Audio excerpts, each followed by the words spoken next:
Good morning, good evening to all जो कि इस चैनल से देख रहे हैं मुझे। आज हम अपना लेक्चर 3 कवर करने वाले हैं। लेक्चर 3 है the age of Chaucer, that is detailed work. अब आप एक चीज नोटिस कीजिएगा कि जो एज ऑफ चौसर है वो बहुत बड़ी एज है। तो इस वीडियो को हम दो पार्ट्स में क्लासिफाई कर देंगे। 30-30 मिनट के लेक्चर्स बनेंगे दो। ऐसा मैंने इसलिए किया है क्योंकि 1 घंटे की वीडियो में आप लोग भी बोर हो जाएंगे एंड उतना अच्छे से मैं भी नहीं एक्सप्लेन कर पाऊंगा आपको। हम थोड़ा पढ़ेंगे बट अच्छे से पढ़ेंगे, राइट? तो एज ऑफ चौसर स्टार्ट करने से पहले थोड़े आपको एक दो टर्म्स में बता दूं। टॉपिक से सबसे पहले जो हमारे पास है, मैं कुछ आपको तीन इंपॉर्टेंट पोइट्स के बारे में बता देता हूँ। तो डांटे अलिगेत्री नाम है इनका। तो ये जो है ना, इनको बोलते हैं father of Italian literature. Net के पॉइंट ऑफ व्यू से हालांकि अब ऐसे डायरेक्ट क्वेश्चंस आते नहीं है, बट स्टिल आपको पता होना चाहिए कि फादर ऑफ इटालियन लैंग्वेज कौन है। फादर ऑफ इटालियन लैंग्वेज ये हो गए। इनका जो फेमस वर्क है वो है द डिवाइन कॉमेडी। जैसे कि नाम सजेस्ट कर रहा है, द डिवाइन एंड कॉमेडी, तो इसमें ऐसा वर्क है जो कि डिवाइन भी है, अच्छा भी है, स्पिरिचुअल भी है एंड कॉमिकल भी है, राइट? दूसरी चीज है फ्रांसिस्को पेट्रार्च। इस नाम को छोड़ दो तो पेट्रार्च सबको पता होगा। पेट्रार्च कौन है? इनको फादर ऑफ ह्यूमैनिज्म बोलते हैं। ये अपनी सॉनेट्स के लिए फेमस है बेसिकली। पेट्रार्च ना, पेट्रार्च बहुत सारे वर्क्स के और भी फेमस है। देन बोरेशियो, बोकाशियो सॉरी, जियोवेनी बोकाशियो, तो ये भी अपने नेम से ही फेमस है। तो ये मेडिवियल लिटरेचर से, यानी कि जो हम पढ़ रहे थे इससे पहले, मेडिवियल लिटरेचर से रेनेसा तक, रेनेसा एलिजाबेथन एज की को कहा जाता है बेसिकली। तो रेनेसा तक बहुत फेमस रहे हैं, राइट? अब मैं, ये तो इम्पोर्टेंट पॉइंट्स के बारे में बात थी, अब मैं थोड़ी सी बात करता हूँ, आपको बताता हूँ कि उस टाइम पे साइंस का क्या हाल था, उस टाइम पे एस्ट्रोलॉजी का क्या हाल था। तो जो लोग थे ना उस टाइम पे, लोग ये बिलीव करते थे कि पूरी दुनिया को गॉड ने बनाया है, ऑब्वियसली। एंड ये बिलीव करते थे कि जितनी भी चीजें हैं सोसाइटी में, चाहे वो लिविंग थिंग्स हैं चाहे वो नॉन लिविंग थिंग्स हैं, जितनी भी चीजें हैं सोसाइटी में, उसका अपना एक इम्पोर्टेंस है, अपना एक मतलब है। गॉड ने सोसाइटी को बहुत सोच समझ के बनाया हुआ है, राइट? देन हम क्लासिफाई करते थे ह्यूमन बॉडी को 4 पार्ट में, जो कि इंडिया में भी किया जाता था। हवा, अग्नि, वायु वाला चीज। तो अर्थ, एयर, फायर एंड वाटर, इसको बोला जाता है फोर ह्यूमर्स। कोई अगर आपसे पूछ ले एज ए लिटरेचर स्कॉलर कि फोर ह्यूमर क्या होते हैं, तो फोर ह्यूमर हैं अर्थ, एयर, फायर, वाटर, जिससे मिलकर इंसान की बॉडी बनी हुई है। तो अर्थ, अर्थ जो है वो ठंडी है और ड्राई है, कोल्ड एंड ड्राई। एयर जो है वो हॉट है और मॉइस्ट है, मॉइस्चर है एयर में, हॉट है। फायर जो है वो हॉट है और ड्राई है। वाटर जो है कोल्ड एंड मॉइस्ट है। ठीक, ये तो इनकी प्रॉपर्टी होगी एयर वाटर फायर की। अब ये ह्यूमन बॉडी से कैसे रिलेट करते हैं? तो अर्थ जो है वो ये मैलग्नोलॉजी से रिलेट करती है। इसका मतलब ये हो गया कि जैसे आपके जो इमोशंस होते हैं ना, सैडनेस वाले, डिप्रेशन वाले, तो उससे डील करती है ये। ठीक है, एयर का मतलब है, एयर का मतलब है खून। खून क्यों? क्योंकि खून हमारा हॉट है और खून में मॉइस्चर है, यानी कि खून लिक्विड में है, राइट? देन फायर, फायर हमारे क्लोर को वो करती है, उसका मतलब है चिड़चिड़ापन। ठीक,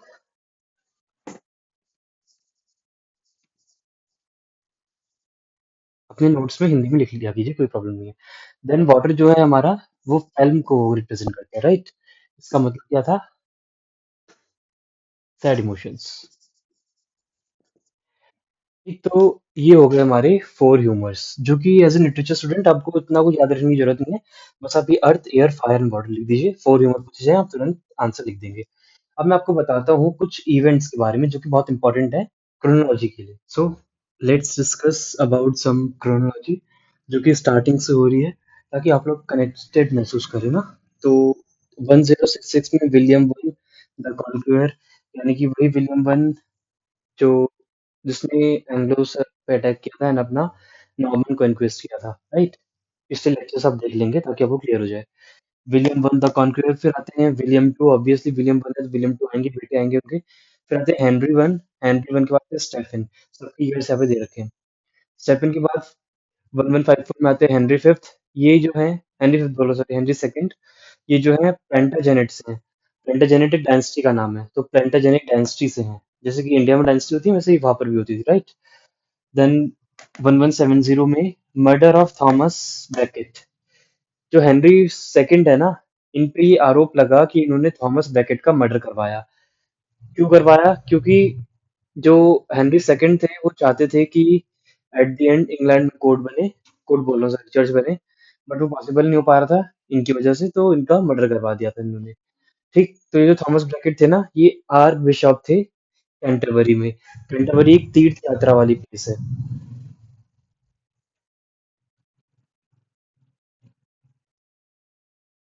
कैंटरबरी के बाद अब आता है हमारा रिचर्ड वन, फिर जॉन आता है, फिर उसके बाद 1199 में सेंचुरी चेंज है, तो टाइम और सेंचुरी चेंज। तो 1216 में 1216 में हेनरी थर्ड आता है, देन एडवर्ड वन आता है, फिर सेंचुरी चेंज है। 1307 में एडवर्ड थर्ड आते हैं, सेकंड आते हैं सॉरी, एंड 1314 में एक वॉर होती है जिसको वॉर ऑफ बैनको बैनको बर्न बोलते हैं। तो ये जो है ना, इसमें स्कॉटिश लोगों के साथ इनकी वॉर हुई थी। मैंने आपको बताया इंग्लैंड को दो पार्ट्स में क्लासिफाई कर दिया गया था। एक ऊपर की साइड वाला इंग्लैंड है, उसको हम स्कॉटलैंड बोलते हैं आज भी, एंड जो नीचे है उसको हम इंग्लैंड बोलते हैं, राइट। हाँ, तो 1327 में एडवर्ड थर्ड आए, एंड 1346 में एक और बैटल हुई इंग्लैंड की, इसके साथ फ्रांस के साथ, जैसे बैटल ऑफ प्रीसी बोलते हैं, थोड़ी सी इंपॉर्टेंट है, आप लोग पढ़ लेंगे अपने अकॉर्डिंग। ठीक, तो 1346 में हुई थी, इसमें इंग्लैंड जीत गया था फ्रांस से। देन ब्लैक डेथ बहुत इंपॉर्टेंट है। अच्छा, मैं तो एक बात बताता हूँ आपको, ये तीनों आप घर से पढ़ लेंगे, इसमें से ये और ये मैं पढ़ाने वाला हूँ, बहुत जरूरी है ये दोनों, राइट। ब्लैक डेथ है 1348 से 49 तक। इसमें क्या हुआ था ना, कि इंग्लैंड की वन थर्ड पॉपुलेशन वैनिश हो गई थी, क्योंकि एक महामारी फैल गई थी चूहों से। एंड सबसे ज्यादा ब्लैक डेथ से इफेक्ट हुए थे लेबर क्लास या फिर पीजेंट्स। तो फिर अगले ही साल जब ब्लैक डेथ खत्म हुई, वन थर्ड पॉपुलेशन इंग्लैंड की साफ हो गई, तब जो पीजेंट्स से वो रिवॉल्ट करने लगे। क्यों रिवॉल्ट करने लगे? क्योंकि वो चाहते थे कि उनका पे स्केल बढ़े, they demanded higher pay scale as compare to earlier, right. So क्यों चाहते थे ऐसा? क्योंकि ऑब्वियसली वन थर्ड जो पॉपुलेशन वैनिश हुई है, वो गरीब गरीब लोगों की थी। अब आप कोरोना का एग्जांपल लीजिए, मैं आपको एग्जांपल देता हूँ आपको, कि कोरोना में the people who are living in tight areas और इन कॉलोनीज, उनकी ज्यादा डेथ हुई है as compare to elite sections, right. तो वही चीज यहाँ पर भी है। तो ये पीजेंट्स का रिवॉल्ट था कि अब हमारा पे भी बढ़ाया जाए, क्योंकि वन थर्ड पॉपुलेशन साफ हो गई है, एंड और पीजेंट्स मिलने या फिर और लेबर्स मिलने और छोटे वर्कर्स मिलने मुश्किल है, राइट। देन हेनरी फोर्थ आ गए थे। इतनी क्रोनोलॉजी आप तैयार रखिए, याद रखिएगा बेसिकली। एडवर्ड थर्ड की मैं बात करूं तो एडवर्ड थर्ड मैंने मेंशन नहीं किया हुआ, ये किया हुआ है एडवर्ड थर्ड। तो ये चौसर हैं, एज ऑफ चौसर, ये एडवर्ड थर्ड के रिव्यू में लिखते थे, राइट। तो इनका रिलेशन चौसर से है, इतनी बात आप ध्यान रखिएगा, क्योंकि कोर्ट इन्हीं का था एंड चौसर इनकी कोर्ट के लिए लिखते थे। सो आगे बढ़ते हैं टॉपिक को लेकर। नेक्स्ट टॉपिक में हम थोड़ी बात कर लेते हैं सोसाइटी के बारे में। सोसाइटी में क्या आता है? सबसे पहले आता है चर्च। मैं हर वीडियो में से ऐसी शुरुआत करता हूँ बेसिकली ना। तो जो चर्च है, चर्च की ऑफिशियल लैंग्वेज लैटिन ही है। थाउजेंड ऑफ ईयर्स लैटिन ही चलती आ रही है। हम ग्रीस के टाइम से पढ़ रहे हैं कि लैटिन थी, लैटिन थी, लैटिन ही है, राइट। चर्च की लैंग्वेज लैटिन है। जो क्लर्जी मेंस हैं वो एजुकेट करते हैं लोगों को। जैसे कि अगर हम इंडियन मैथोलॉजी में देखें, तो जो ब्राह्मण से वो एजुकेट करते थे लोगों को। तो इन द सिमिलर केस, जो इंग्लैंड में क्लर्जीमैन थे, जो नोबल्स थे, बड़े लोग थे, जो बेसिकली कोर्ट बोल रहा हूँ सॉरी, चर्च से एजेड थे, वो एजुकेटर्स थे, right. And majority medieval literature जो है वो लैटिन में ही लिखी गई है, क्योंकि हम लैटिन दिखते आ रहे हैं तब से। द वल्गेट, ये जो है ये लैटिन में ट्रांसलेशन है बाइबल का। तो उस टाइम तक इस ट्रांसलेशन को, वल्गेट ट्रांसलेशन को पढ़ा जाता था। अब जो है, अब जेम्स वन जो है ना, जेम्स वन एलिजाबेथ के बाद आते हैं। तो जेम्स वन जिनकी जैकोबियन एज है, तो उनकी बाइबल को अब स्टैंडर्ड कर दिया गया है। बट उससे पहले द वल्गेट चलती थी, जो कि लैटिन में थी, राइट। जेम्स वन ने ना अपने स्कॉलर्स की मदद से बाइबल के पार्ट्स को ट्रांसलेट करवाया था इंग्लिश में। And at the end credit तो उन्हीं को था, क्योंकि उन्होंने ये काम कराया था, उन्होंने खुद नहीं किया था ये चीज, राइट। तो खैर ये तो जब जैकोबियन में पढ़ाऊंगा तब हम डिस्कस करेंगे। तो थोड़ी सोसाइटी की बात कर लेते हैं। अगेन सोसाइटी में हायरार्की थी। हायरार्की का मतलब पहले किंग आएगा, फिर नाइट आएगा, फिर आएंगे मर्चेंट्स, पीजेंट्स, लेबर्स, राइट। उसके बाद आएंगी नॉन लिविंग थिंग्स। तो हायरार्की थी सोसाइटी में इस वक्त भी। फ्यूडलिज्म का कॉन्सेप्ट था। दो वीडियो में बता चुका हूँ फेडरलिज्म, इसमें ही बता देता हूँ। तो फेडरलिज्म वो होता है कि इतने से इतना एरिया मेरा है, इतने से इतना एरिया मेरा है, यहाँ से यहाँ तक मेरा राज है, यहाँ से यहाँ तक मेरा राज है। तो ये जो कॉन्फ्लिक्ट्स होते हैं ना ये एरिया की लेकर, that is federalism, right? Relevance to towards nature of survival. तो ये जो है ना सोसाइटी, ये ज्यादातर नेचर पे डिपेंडेंट थी अपने सर्वाइवल की, राइट? चर्च का डोमिनेशन था। चर्च के डोमिनेशन का मतलब है करप्शन। तो जो क्लर्जी थे ना, वो क्या करते थे, जैसे कि इंडिया में पंडित होते हैं, मैं सब पंडित को रॉन्ग नहीं बोलूंगा, बट कुछ पंडित होते हैं जो पैसे के चक्कर में पड़े रहते हैं कि बस पैसे कमाने हैं, लूटते हैं सामने वाले को। कुछ भी काम होगा, मतलब कुछ भी सामने वाले का खराब होगा, उसे बोल दो कि इस पे भूत लग गया, इतने इतने पैसे लगेंगे। एंड लोग जो थे वो ऑफ कोर्स, अब डर तो लगता ही है सबको, लोग जो थे वो रेडी हो जाते थे एंड पैसे देने के लिए। तो करप्शन बहुत था। क्यों करप्शन था? क्योंकि चर्च का डोमिनेशन था। थोड़ी सी बात में ब्लैक डेथ की कर लेता हूँ। तो ब्लैक डेथ ने वन थर्ड पॉपुलेशन साफ कर दी थी इंग्लैंड की। वन थर्ड पॉपुलेशन साफ करने का रिजल्ट ये रहा कि लेबर की शॉर्टेज हो गई एंड मिडिल क्लास का राइज हुआ। मिडिल क्लास राइज कैसे? क्योंकि लेबर की शॉर्टेज होगी तो कोई भी बंदा पुराने पे स्केल पे काम नहीं करना चाहता था, सबको हायर ही पे स्केल मिला। तो राइज ऑफ मिडिल क्लास हो गई। चौसर की एज का पढ़ रहे तो थोड़ी चौसर की बात कर लेते हैं। चौसर जो था ना वो कोर्ट पोइट था। उसने ब्लैक डेथ को विटनेस किया, उसने पीजेंट्स रिवॉल्ट को विटनेस किया, उसने 100 ईयर वॉर को विटनेस किया। 100 ईयर वॉर थोड़ा सा आगे पढ़ाऊंगा, बट स्टिल उसने कुछ नहीं बोला। क्यों नहीं बोला? क्योंकि वो कोर्ट का पोइट था, वो एडवर्ड थर्ड का चमचा था, एक तरीके से कह सकते हैं। एंड अगर वो कुछ लिखता कोर्ट के खिलाफ या अपने किंग के खिलाफ, कि किंग ने ध्यान नहीं दिया, प्लेग फैल गया, तो उसकी कोर्टली पोइट की तरफ से नौकरी चली जाती। तो उसने ज्यादा छेड़छाड़ नहीं करी है। इधर ही चौसर की जगह दो तीन और पोइट्स है। जॉन वाइक्लिफ का नाम आता है, जो कि मॉर्निंग स्टार ऑफ रिफॉर्मेशन कहलाए जाते हैं। उनके बारे में मैं बताता हूँ अभी थोड़ी देर में। तो जो जॉन वाइक्लिफ हैं, उन्होंने ज्यादा काम किया है कॉमन लोगों के लिए। तो थोड़ा सा हम एज ऑफ चौसर में डीपली आ जाते हैं अच्छे से। सबसे पहले एज ऑफ चौसर में ना इंग्लिश को स्टैंडर्ड लैंग्वेज कर दिया गया था, राइट? कुछ और टर्म्स हैं, टर्म सेम ही है बट थोड़े से और इवेंट्स हैं। 1337 से 43 के बीच में 100 ईयर वॉर्स हुई थी, इंग्लिश और फ्रेंच आर्मी के बीच में, इंग्लिश और फ्रांस के बीच में। कुछ वॉर्स इंग्लिश हारा है, कुछ वॉर्स इंग्लिश जीता है, राइट? 1346 में एडवर्ड थर्ड, जिसकी कोर्ट में चौसर है, एडवर्ड थर्ड की विक्ट्री थी क्रीसिंग में, यानी 100 ईयर वॉर में, राइट? 1348 में फिर ब्लैक डेथ आ गई थी। 1377 में जो रिचर्ड सेकंड है, उनने क्या किया था, उनका रूल आ गया था बेसिकली। तो जो रिचर्ड सेकंड का जब रूल आया था ना, तो रूल का जो वर्णन है वो विलियम लैंगलैंड की एक बुक में है, एक टेक्स्ट में है, जिसका नाम है pierce Plowman. William Langland, just मैं इसके बाद ही बढ़ाने वाला हूँ, इसको इरेज करके, ठीक? देन पीजेंट्स रिवॉल्ट हुआ था। भले ही चौसर ने 100 ईयर वॉर के बारे में कुछ नहीं लिखा एंड ये ब्लैक डेथ के बारे में कुछ नहीं लिखा, बट चौसर का जो वर्क था ना, कैंटरबरी टेल्स या फिर ट्रॉयस एंड क्रूसेड, इसमें चौसर ने डायरेक्टली नहीं लिखा कि इनकी गलती थी या जो भी है, बट जो चौसर का जैसे वर्क है कैंटरबरी टेल्स, उसमें बहुत सारे लोग जो है तीर्थ यात्रा पे जा रहे हैं, कैंटरबरी तीर्थ वाली जगह पर है। तो सबके अपने अपने पॉइंट ऑफ व्यू जब आए थे, तो अगर हम एज अ स्कॉलर एनालाइज करें, तो पीजेंट्स रिवॉल्ट के बारे में थोड़ा सा चौसर ने बता रखा है इस बुक में, ठीक? देन रिचर्ड सेकंड को हटा दिया गया था एंड हेनरी फिफ्थ फोर्थ आ गया था, सॉरी, फोर्थ, हेनरी फोर्थ आ गया था, ठीक है? तो ये एलिटरेटिव नॉर्थ में लिखी गई है, जो कि आनंद के बारे में है। अब देखिए, इसमें से कुछ ज़्यादा इंपॉर्टेंट है नहीं, आपको उतना कुछ पढ़ने की जरूरत नहीं है, बट हाँ, मेरा ये काम है कि मैं आपको टाइम लाइन समझाऊं। तो अब हम कुछ पोइट्स की बात कर लेते हैं। सबसे पहला पोइट यही है हमारे, विलियम लैंगलैंड। चौसर के बारे में हम नेक्स्ट वीडियो में बात करेंगे, क्योंकि चौसर का मुझे आपको कैंटरबरी टेल्स पढ़ाना है। कैंटरबरी टेल्स बहुत वास्ट है। So let's talk about William Langland. ये कुछ तीन इंपॉर्टेंट पोइट्स हैं एंड चौथा इंपॉर्टेंट पोइट ऑब्वियसली चौसर ही है, राइट? तो विलियम लैंगलैंड सी 1336। सबसे पहला इसका जो फेमस वर्क है वो है प्रायस टूमैन। ये जो चीज है ना, ये नेट के एग्जाम में आया हुआ है, ठीक है? तो इस तरीके से तीनों ही पॉइंट्स बहुत इंपॉर्टेंट है।